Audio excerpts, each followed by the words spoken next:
Welcome my dear.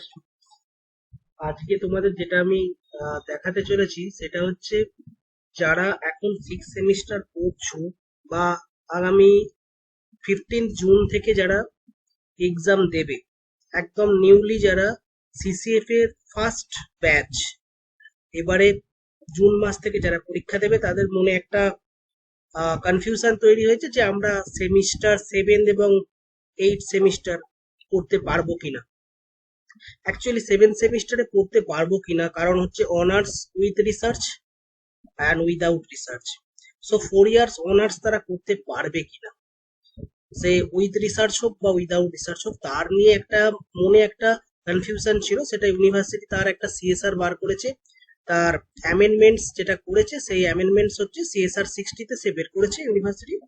সেখানে পরিষ্কার বলে দিয়েছে, 1 তারিখে বেরিয়েছে অর্ডারটা, এই যে 1 তারিখে অর্ডারটা বেরিয়েছে এবং 29/5-এ সিন্ডিকেটে সেটা অ্যাপ্রুভ করেছে। 29/5/2026 continuation of semester 7 of 4 year BA BSc BCom honours and honours with research. মানে নর্মাল অনার্স কারা করতে পারবে এবং অনার্স উইথ রিসার্চ কারা করতে পারবে আন্ডার সিসিএফ 2022। এই সিসিএফ ব্যাচ যারা, তাদের 7 সেমিস্টার তারা কিভাবে করতে পারবে বা আদৌ অ্যাডমিশন নিতে পারবে কিনা, কি করতে হবে একটু ভালো করে শুনে নাও। খুব ছোট্ট করে আমি ভিডিওর মাধ্যমে বলার চেষ্টা করছি। Candidates of the set course who appear in all the semester and examination, খুব ভালো করে এই জায়গাটা ক্লিয়ার করে দিই। In all the semester and examination from 1 to 6 are eligible to continue in the semester 7 classes as honors candidate irrespective of their result status in the previous examination।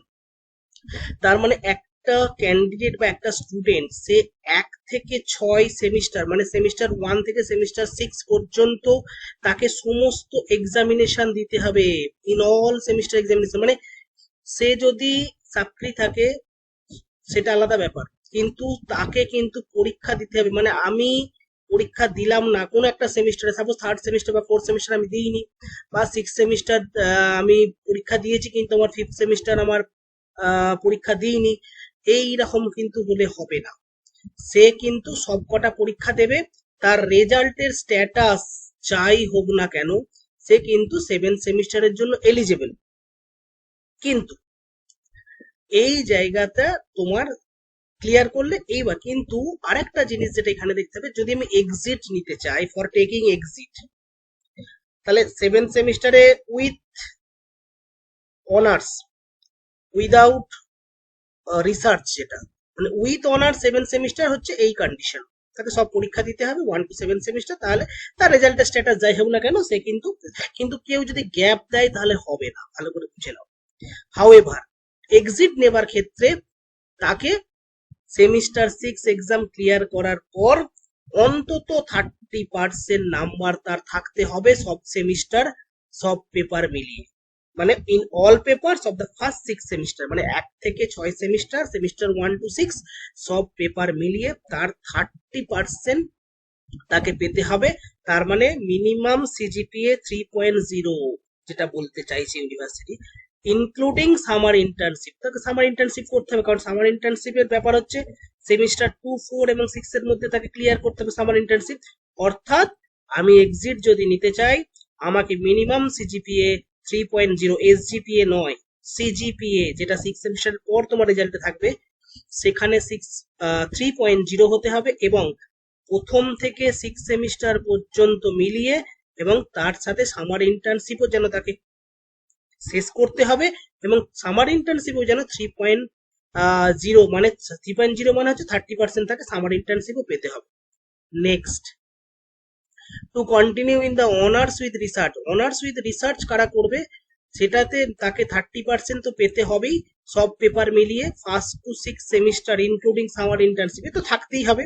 কিন্তু honours with research করতে গেলে তাকে minimum CGPA at least CGPA 7.5 হতে হবে। অর্থাৎ যেটা আমরা আগে জানতাম, অনার্স উইথ রিসার্চের ক্ষেত্রে কোনো কম্প্রোমাইজ করেনি ইউনিভার্সিটি। তুমি অনার্স উইথ রিসার্চ করতে গেলে মিনিমাম সিজিপিএ 7.5, তার মানে 75% নাম্বার তোমার থাকতে হবে calculated after successful completion of semester 1 to 6, যেটা আমি আগেই বলেছিলাম। সেমিস্টার 6 এর রেজাল্টে তুমি সিজিপিএ পাবে এবং সেটা 7.5 হতে হবে উইথ রিসার্চ করতে গেলে।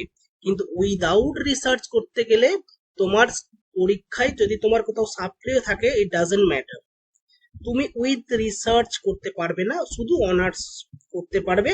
ঠিক আছে, মানে অনার্স করবে উইদাউট রিসার্চ। 7 সেমে ভর্তি হতে হবে। আর 7 সেমের তো সিলেবাস অলরেডি, যারা বিকম করছো তাদের 7 সেম এবং 8 সেমের সিলেবাস অলরেডি ইউনিভার্সিটি পাবলিশ করে দিয়েছে, সেটা তোমরা দেখে নিতে পারবে। আর এই জিনিসটা, এবং ক্যান্ডিডেট যদি মিনিমাম 3.0 ফেলস টু সিকিউর হয়, মানে সিজিপিএ যদি 3.0 না পায়,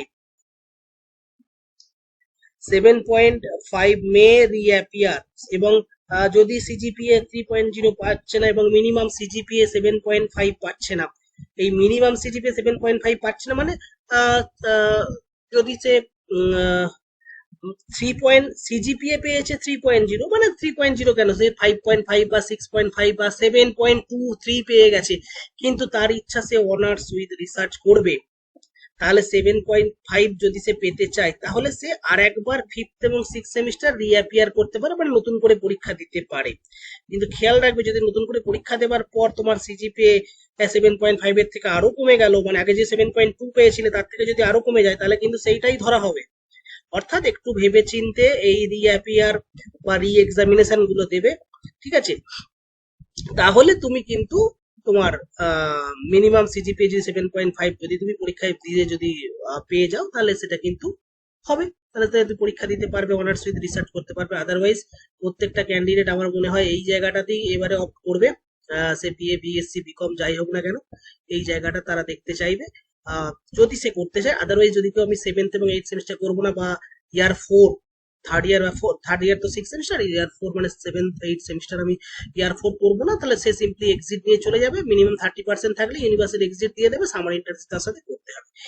এই জায়গাটাই তোমাদের বলতে চাইছিলাম। এবার দেখে নাও তোমরা, দেখে নিয়ে তোমরা জিনিসটা করে নেবে। ওকে, থ্যাংক ইউ।